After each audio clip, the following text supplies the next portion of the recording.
Assalamu alaikum student. Today we will start the new session, that is a session number 3 from chapter number 4, cells and tissue.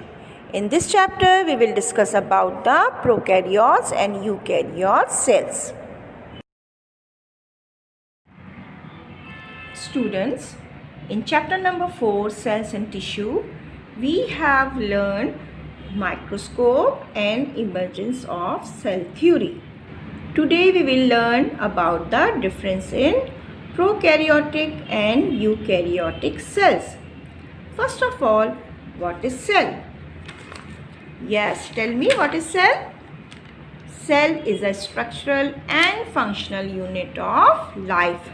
हम पहले पढ़ चुके हैं, किसी भी लिविंग ऑर्गेनिज्म का सबसे smallest part is known as the cell.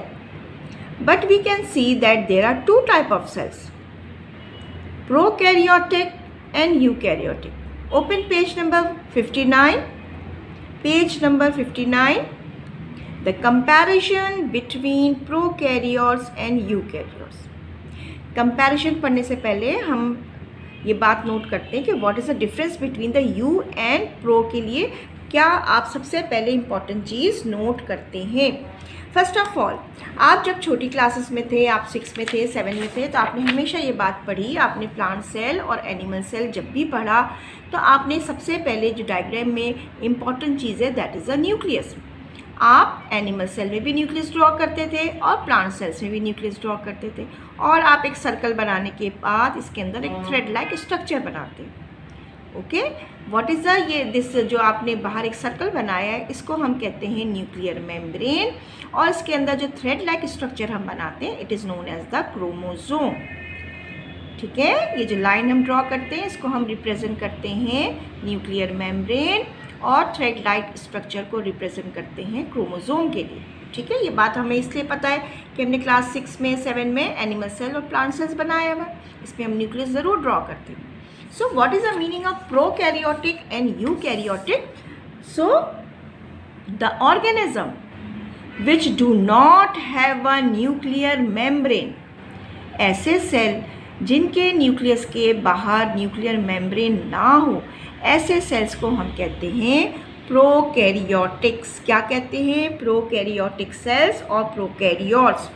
और ऐसे सेल जिनके पास प्रॉपर न्यूक्लियर मेम्ब्रेन मौजूद हो they are term as a eukaryotes. क्या कहेंगे इसको हम? यूकैरियोट्स. यानी what is the difference between prokaryote and eukaryote?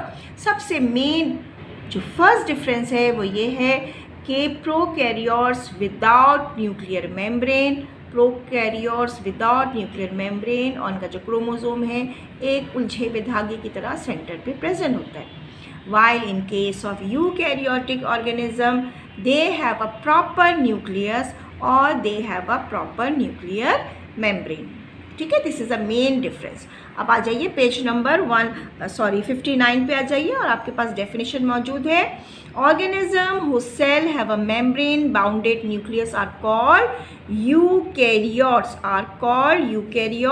You mean well और truly, and karyon mean kernel और न्यूक्लियस. ठीक है, तो eukaryotes mean are those organism which have a proper nucleus. Number second line आप देखिए, organism whose cell do not have a membrane bounded nucleus are called the pro mean before. यानी आप ये कह सकते हैं कि प्रोकैरियोट्स वो सेल्स हैं जो सबसे पहले ओरिजिनेट हुए थे. बाद में जब उनके अंदर थोड़ी सी एवोल्यूशन आई तो फिर उनके अंदर हमने देखा कि न्यूक्लियर मेम्ब्रेन भी फॉर्म हो गई, उसके बाद यूकैरियोटिक सेल्स बने. So you can say that the plant cell and animal cell, जो आप क्लास 6 में और छोटी क्लास में पढ़ के आए हैं, प्लांट सेल्स और animal cell, they are eukaryotes, क्योंकि इनके पास तो न्यूक्लियर मेम्ब्रेन प्रेजेंट है. वाइल अगर हम प्रोकैरियोट की एग्जाम्पल देखना चाहें तो प्रोकैरियोट्स के सिर्फ आपके पास 2 एग्जाम्पल हैं, that is the bacteria and cyanobacteria. Bacteria and cyanobacteria. अगर आप इसके डायग्राम को नोट करें कि आप क्रोमोसोम मटेरियल तो आपको नज़र आ रहा है, डीएनए लिखा हुआ है. ठीक है ना, DNA is written here, but this DNA do not have a इनके पास क्या चीज़ नहीं है, न्यूक्लियर मेम्ब्रेन नहीं है। बाकी सारी चीज़ें मौजूद हैं। अगर आप देखें तो इनके पास साइटोप्लाज्म भी है, they have a capsule, they have a cell wall, plasma membrane है, इनके पास एक फ्लैजिला मौजूद है जिसकी वजह से ये मूव करते हैं, स्मॉल राइबोसोम प्रेजेंट है, साइटोप्लाज्म प्रेजेंट है, बहुत सारी चीज़ें इनके पास हैं। They have a cell wall, cell membrane etcetera, but the major difference is कि इनके पास न्यूक्लियर मेम्ब्रेन नहीं।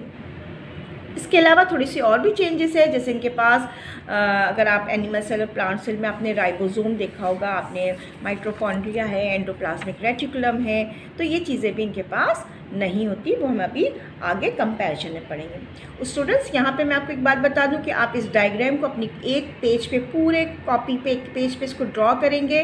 वहाँ पे क्वेश्चन लिखिएगा, draw a label diagram of bacterial cell. मैं आपको दोबारा एंड में बता दूंगी, प्लीज़ आप इस डायग्राम को अपनी कॉपी पे ड्रॉ कीजिए। वहाँ लिखिए draw a label diagram of bacteria cell. ये बहुत इंपॉर्टेंट है और आपके एग्जाम में ये एज ए डायग्राम के तौर पर भी 5 मार्क्स का आ सकता है। अच्छा, turn your page, come page number 60।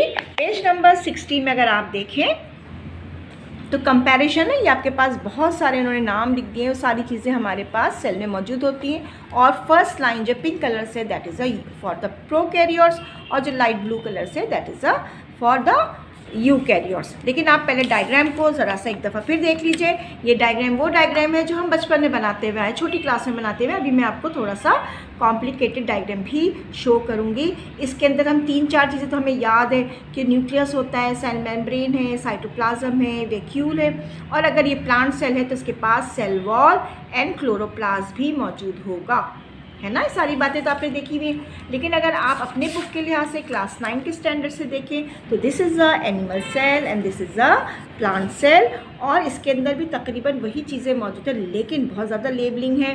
ठीक है, अगर हम सिर्फ न्यूक्लियस की लेबलिंग देखें तो न्यूक्लियर एनवेलप भी है, न्यूक्लियोलस भी है, इनके पास एंडोप्लाज्मिक रेटिकुलम भी होता है, they have a lysosome, mitochondria, plasma membrane, centriole, ribosome, Golgi complex. ठीक है, प्लांट सेल को अगर आप देखें तो 3 चीज़ें आपको डिफरेंट नज़र आएंगी, सारी लेबलिंग सेम है, सिर्फ इनके पास क्या चीज़ ज़्यादा है, they have a cell wall and they also have a chloroplast. ठीक है, सेल वॉल एंड क्लोरोप्लास्ट इनके पास एक्स्ट्रा है, जबकि अगर आप एनिमल सेल के पास देखिए तो सेंट्रियोल एक्स्ट्रा है। ठीक है ना, सेंट्रियोल इनके पास ज़्यादा है। तो ये दोनों डायग्राम आप जहन पे रखिए। ये हमारे पास है यूकैरियोट की एग्जाम्पल, और इस डायग्राम को अगर आप देखेंगे this is example of prokaryotes. अब मैं आपको जल्दी से डिफरेंस करवा देती हूँ, आप जल्दी कर लेंगे क्योंकि आपको सारी बातें पहले से समझ आ गई हैं। ओके, न्यूक्लियस जी, प्रोकैरियोट्स के पास विदाउट मेम्ब्रेन होती है, यूकैरियोट्स के पास membrane bounded. Number of chromosome prokaryotes में अगर आप देखें 1 बट नॉट ट्रू क्रोमोसोम, यानी सिर्फ 1 होता है, धागे की तरह लंबा सा आपके पास मौजूद, जो क्वाइल करके सेंटर पे मौजूद है, जबकि यूकैरियोट थोड़ा सा कॉम्प्लेक्स सेल है, that's why it have a more than 1 chromosome. Number of cell always unicellular, यानी बैक्टीरिया अगर है या साइनोबैक्टीरिया तो वो हमेशा यूनिसेलुलर ऑर्गेनिज्म ही प्रोकैरियोट्स होंगे, जबकि यूकैरियोट की एग्जाम्पल आपके पास all plants and all animals आ सकते हैं, तो और छोटे यूनिसेलुलर ऑर्गेनिज्म भी आ सकते हैं। तो unicellular as well as multi cellular सब जो हैं वो यूकैरियोट्स होते हैं। मोस्टली इस वर्ल्ड में सब जो है यूकैरियोट्स ही है। ट्रू मेम्ब्रेन बाउंडेड ऑर्गेनीज, यानी जैसे अगर उनके पास गोल्जी बॉडी है, माइटोकॉन्ड्रिया है, तो उनके ऊपर भी मेम्ब्रेन होगा, लेकिन चूंकि प्रोकैरियोट्स के पास होते ही नहीं है तो ये एब्सेंट लिखेंगे आप, और इसके पास आप प्रेजेंट लिखेंगे। Lysosome is a enzyme which is present in a higher cells, animal cells and plant cells, mostly animal cells में होते हैं, तो ये लाइसोसोम प्रोकैरियोट्स में नहीं होंगे, यूकैरियोट्स में प्रेजेंट होंगे। Microtubules absent, present, endoplasmic reticulum इसमें absent, present, mitochondria absent, present, यानी ये सारी चीज़ें प्रोकैरियोट्स में होती ही नहीं हैं। Lysosome, microtubules, endoplasmic reticulum and mitochondria. अब आ जाइए राइबोसोम जो है it is a protein synthesis factory, और ये प्रेजेंट होती हैं हमारे पास बैक्टीरिया में स्मॉल साइज़ की होती है, दैट इज़ अ 70S, और यूकैरियोट्स में थोड़ी सी लार्जर होती है, that is a 80S। Vesicle दोनों में प्रेजेंट होते हैं। गोल्जी अपैरेटस नहीं होता है प्रोकैरियोट्स में, जबकि it is present in eukaryotes. Chloroplast, लाजिम है, तो ये प्लांट सेल तो है नहीं, तो इसके पास नहीं होते, लेकिन it is present in eukaryotes, और यूकैरियोट्स में सिर्फ प्लांट सेल्स में ही होंगे. It is not present in animal cell. Next one is the plasma membrane. Plasma membrane usually नहीं होते, और कुछ में होते भी बैक्टीरिया में, लेकिन यूकैरियोट्स में प्रेजेंट होंगे. It is yes. Permeability of the nuclear membrane. Permeability of nuclear membrane, जब न्यूक्लियर मेम्ब्रेन ही नहीं है तो फिर परमेबिलिटी भी नहीं होगी, ठीक है ना. और जो हमारे पास एनिमल सेल और प्लांट सेल के, it is a selective permeable membrane. Vacuoles इनके पास बिल्कुल नहीं होते, और यूकैरियोट्स में प्रेजेंट होते हैं. फिर यहाँ पे हम डिफरेंस देखेंगे कि अगर एनिमल सेल है तो वैक्यूल जो है वो बहुत ज़्यादा छोटे होंगे, जबकि अगर प्लांट सेल है तो वैक्यूल बहुत ज़्यादा बड़े होंगे, ठीक है. तो वैक्यूल का साइज़ डिपेंड करेगा प्लांट सेल है या एनिमल सेल है. Then cell size. सेल का साइज़ बहुत स्मॉल होता है, बैक्टीरिया का बहुत स्मॉल होता है, दैट इज़ अबाउट 1 से लेके 10 माइक्रोमीटर तक. और अगर ये एनिमल सेल है या प्लांट सेल है तो काफ़ी लार्जर होते हैं, अबाउट 1000 माइक्रोमीटर तक इनका साइज़ हो सकता है. फ्लैजेला. फ्लैजेला एक धागे की तरह स्ट्रक्चर प्रेजेंट है, जिसकी वजह से ऑर्गेनिज्म एक जगह से दूसरी जगह मूव करते हैं. Yes, bacteria have a flagella. Flagella एक भी हो सकते हैं, बहुत सारे भी हो सकते हैं, बहुत सारे फ्लैजेला भी हो सकते हैं, तो बैक्टीरिया के पास प्रेजेंट होते हैं. जबकि माइक्रोस्कोपिक इन साइज होते हैं membrane bounded flagella always also present in some animal and plant cell, लेकिन ज़्यादातर जैसे हायर एनिमल है तो इनके पास फ्लैजेला नहीं होते. सो पेज नंबर 60 के अंदर जो आपकी कंपैरिजन है, इसको आप याद कर लीजिए. अगर आप सारे याद नहीं कर सकते हैं तो इनमें से मैं आपको ख़ास बता दे रही हूँ. न्यूक्लियस, नंबर ऑफ़ क्रोमोसोम, इसके अलावा आप जो है लाइसोसोम याद कीजिए, endoplasmic reticulum, mitochondria, ribosome, vesicle, Golgi apparatus, chloroplast, ठीक है. वैक्यूल का साइज़, सेल साइज़, ये जो ज़्यादा इंपॉर्टेंट है, ये मैंने आपको बता दिया. आप इतने पॉइंट्स भी लिख लेंगे तो काफ़ी है. These are the comparison between the eukaryotes and prokaryotes. अब यहाँ पे आप 2 क्वेश्चंस ले लीजिए बेटा. Question number 1, write the difference between prokaryotes and eukaryotes. Write difference between prokaryotes and eukaryotes. और आप ये सारे पॉइंट्स लिखना चाहें तो आप सारे लिख सकते हैं. अगर आप चाहते हैं तो इनमें से जो मैंने आपको ख़ास बताया है, nucleus, number of chromosome, lysosome, endoplasmic reticulum, जिस पर टिक लगाएं, ये सारे आप कर लीजिए, और पूरे भी लिख सकते हैं. This is a very important question. इसको आप ज़रूर अपनी कॉपीज़ में कीजिए, और इसके सामने आप चाहें तो ऐसी रफली डायग्राम बनाकर शो कर सकते हैं. आप डायग्राम में इस तरह बना दीजिए कि this is a prokaryotic cell, जिसके पास न्यूक्लियर मेम्ब्रेन नहीं होती है, ठीक है. मैंने यहाँ पे लेबलिंग किया है विदाउट न्यूक्लियर मेम्ब्रेन, और प्रोकैरियोट्स की आप हेडिंग डालेंगे. यूकैरियोट्स के सामने आप एक ऐसा सेल बना दीजिए जिसके अंदर न्यूक्लियस भी है, endoplasmic reticulum, Golgi body, mitochondria, और आप यहाँ पे लेबलिंग कर देंगे न्यूक्लियर मेम्ब्रेन इज प्रेजेंट. तो एक छोटी सी आप डायग्राम बनाकर शो कर सकते हैं difference between the prokaryotes and eukaryotes, ठीक है. क्वेश्चन नंबर 2 आपके पास है, ये मैंने आपको पहले ही अभी गाइड किया था. पेज नंबर 59 पे आप ये बैक्टीरिया सेल की डायग्राम बनाएंगे और ऊपर क्वेश्चन लिखेंगे, draw a label diagram of bacteria cell. Draw a label diagram of bacteria cell.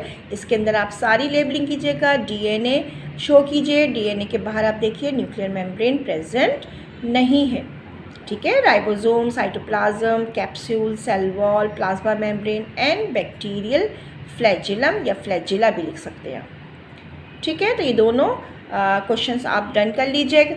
और प्लीज़ स्टूडेंट्स, आप इन क्वेश्चंस को लर्न भी करें, याद भी करें, क्योंकि एग्ज़ाम के पॉइंट ऑफ व्यू से बहुत इंपॉर्टेंट है. ये डायग्राम प्लीज़ ज़रूर बनाइएगा. स्पेशली मैं बॉयज़ को कह रही हूँ कि वो डायग्राम्स नहीं बनाते हैं.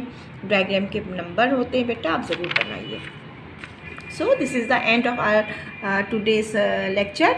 लेकिन आप इसको प्लीज़ सॉल्व करके कॉपी सबमिट करवाइएगा. इनके मार्क्स आपके टोटल नंबर के साथ ऐड होंगे, प्लस होंगे, जिससे आपकी परसेंटेज पे इफ़ेक्ट पड़ सकता है.